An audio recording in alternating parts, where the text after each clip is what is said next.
started while introducing the bill that this bill is being brought to protect the urban cooperative banks and the depositors.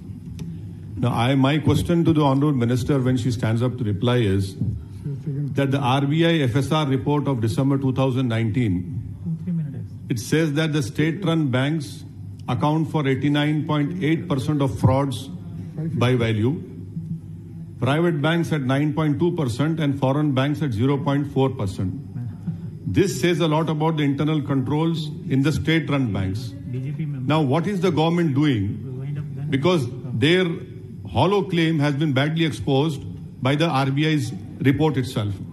My second question, Madam, to the Honourable Minister is when she stands up to reply, the PNB bank was hit with 20,000 crore and we know Mr. Nirav Modi fled with and no heads have rolled so far. Why is that case? Third question is the Modi government's real concern about PMC Bank, which the Honourable Minister spoke about.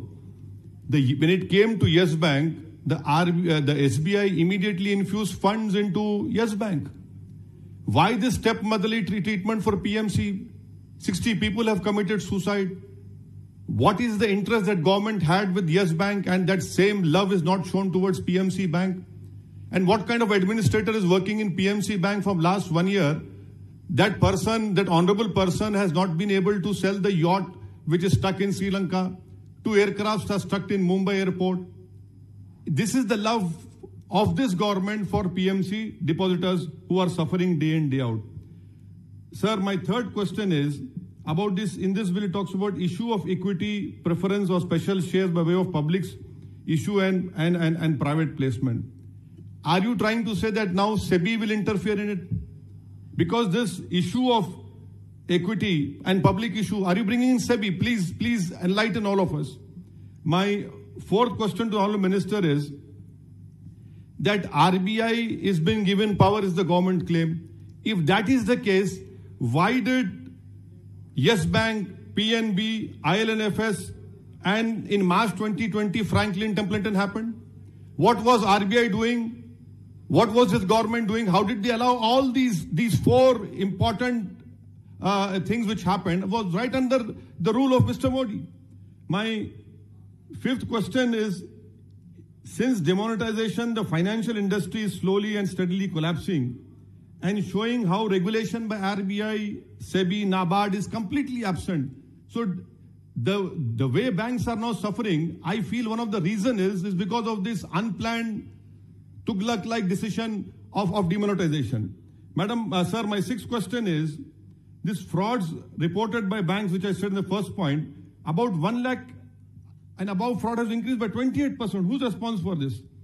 May I request the government that Bank of Maharashtra, my colleague Mr. Imtiaz Jalil, MP for Aurangabad, is right when he told me that Bank of Maharashtra should not be privatized because it is running in profit. The government should not do it. And the last point which I want to know from the Honourable Minister when she stands up to reply is that this Modi government has this habit of encroaching upon, basically weakening the federalism, encroaching upon the state list. You know for a fact what is the state subject, what is the central list. Why is it that you bring such a legislation wherein, what are your designs? Why do you want to weaken the federalism of this country, which is the basic structure of the constitution? By bringing in such a legislation, sir, we know for a fact what is under the schedule 7, entry 32, entry 43. The honorable members have spoken on it. I don't want to highlight on it. And my last point, sir, is that this proportional voting rights. Now, if they buy equity shares in cooperative society, it's a known fact. 1 member, 1 vote. Are you going to overrule that?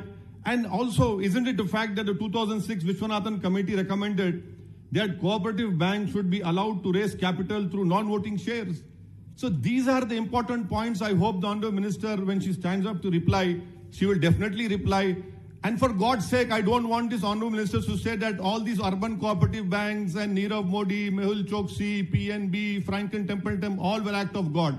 No, these are not act of God. They happened because Mr. Modi is ruling the country and because of the misgovernance and the act of themselves. Thank you, sir. Honorable Member Shri Nawaz Kini is in Rajya Sabha.